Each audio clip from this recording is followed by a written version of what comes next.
I'm genuinely born again and repentant, and I try to keep my conscience clear. पहला प्रश्न है, मैंने वास्तविकता में नया जन्म पाया है और मैं मन भी फिरा चुका हूँ, But I find I have to force myself to read the Bible, और मैं अपने विवेक को भी साफ रखता हूँ, पर मैंने अपने अंदर पाया है कि मुझे बाइबल पढ़ने के लिए अपने आप पर जोर डालना पड़ता है, दबाव डालना पड़ता है, and prayer doesn't come naturally to me. और मेरे लिए प्रार्थना करना भी बिल्कुल स्वाभाविक नहीं है। Is this abnormal for a saved person? क्या एक नया जन्म पाए हुए व्यक्ति के लिए या उद्धार पाए हुए व्यक्ति के लिए ये असामान्य है क्या? This is not abnormal.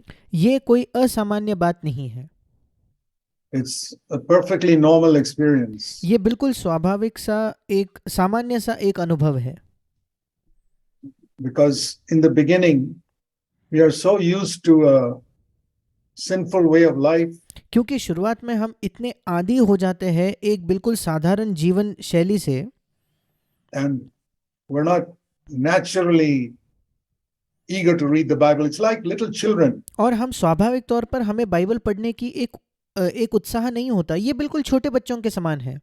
You know, it's very difficult to get a little children to eat food. क्या आप जानते हो छोटे बच्चों को खाना खिलाना बहुत मुश्किल होता है। I've seen so many small children in different homes to force them to eat food, even though food is very good for them. मैंने देखा है कई अलग अलग घरों में कई छोटे बच्चों को उनके ऊपर कितनी जोर जबरदस्ती करना पड़ता है, कितना दबाव डालना पड़ता है कि खाना खाओ खाना खाओ खाना खाओ, इसके बावजूद कि खाना उनके लिए अच्छा है, They don't have the sense for it. वो अब तक उसके मूल्य को नहीं जानते, वो समझ नहीं पाते इस बात को।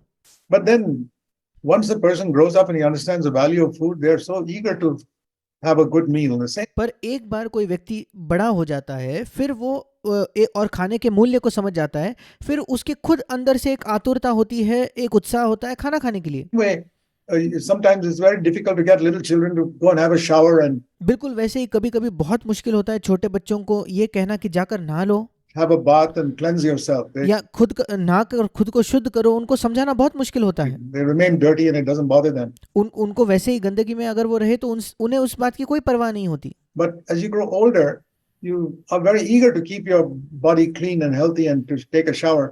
पर जैसे जैसे आप बड़े होते जाते हो, आप बहुत खुद अपने आप पर ध्यान देते हो कि आप अपने आप को साफ करो, स्वच्छ रखो और प्रतिदिन नहाओ। So in the same way, keeping our conscience clear is like that. बिल्कुल वैसे ही हमारे विवेक को साफ रखना ऐसा ही है। When you get a little more mature, you realize it's very important to keep my conscience clear, more important than keep my body clean.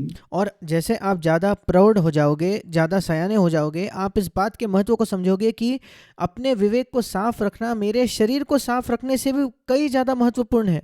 I must keep my conscience clean. मुझे अपने विवेक को साफ And रखना more है। important than eating food is to feed myself on scripture. और खाना खाने से भी महत्वपूर्ण यह है कि मैं अपने आप को बाइबल के उन वचनों से तृप्त करूं या उसको खिलाऊं। Prayer is like breathing. और प्रार्थना करना ये सांस लेने की तरह है।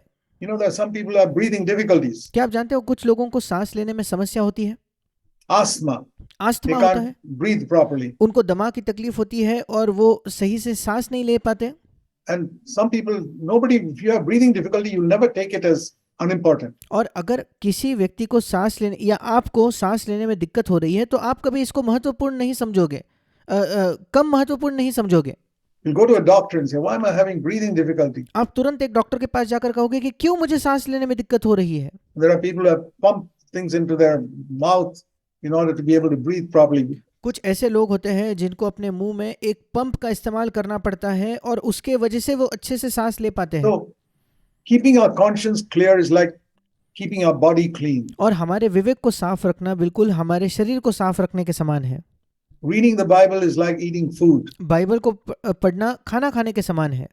Prayer is like breathing. और प्रार्थना करना सांस लेने के समान है। All these things, when we are grown up, we value tremendously. ये सारी चीजें ऐसी है, एक बार जब हम बड़े हो जाते हैं, वृद्ध हो जाते हैं, हम इन तीनों चीजों का बहुत ज्यादा मूल्य करते हैं। And particularly if you can't breathe, you go to a doctor immediately. और विशेषकर अगर आप सांस नहीं ले पाते तो आप तुरंत एक डॉक्टर के पास चले जाते हो। But so many believers, they hardly ever pray and they don't seem to be bothered by it. पर अधिकतर कई ऐसे विश्वासी हैं शायद ही कभी प्रार्थना करते होंगे और उनको इस बात की कोई परवाह नहीं, कोई फर्क नहीं पड़ता। Something is wrong. कुछ तो गलत है। So that is it.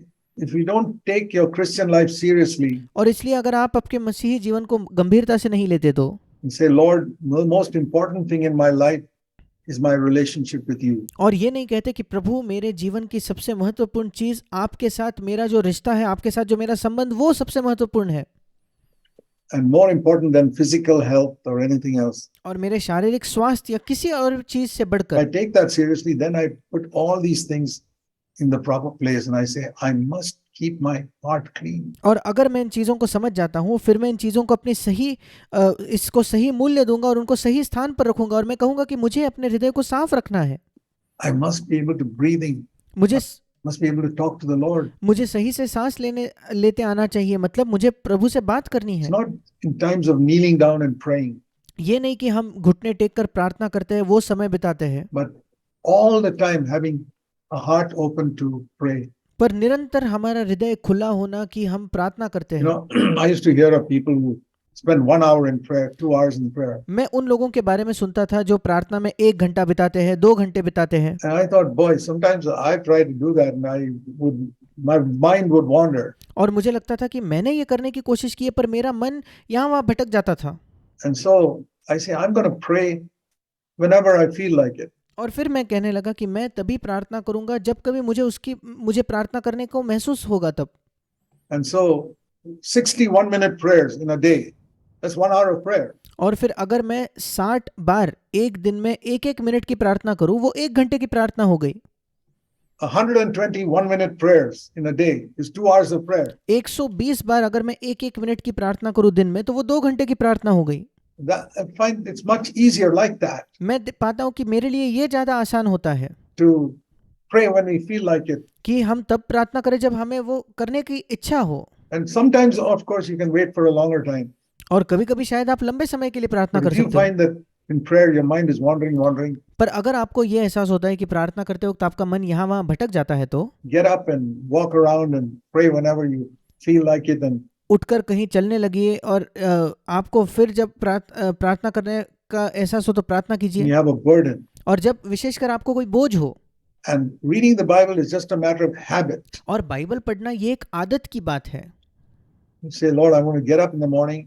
I want to start spending, even if you spend only 5 minutes. और कहिए, प्रभु मैं सुबह जल्दी उठकर तेरे वचन के साथ समय बिताना चाहता हूँ, चाहे आप केवल 5 मिनट ही क्यों ना बिताते हो। Read some verse, particularly New Testament, कोई वचन पढ़िए, विशेषकर नए नियम में, and say, help me to live by this verse today. और कहिए, प्रभु मेरी सहायता कर कि इस वचन के अनुसार मैं अपने जीवन को जीऊं।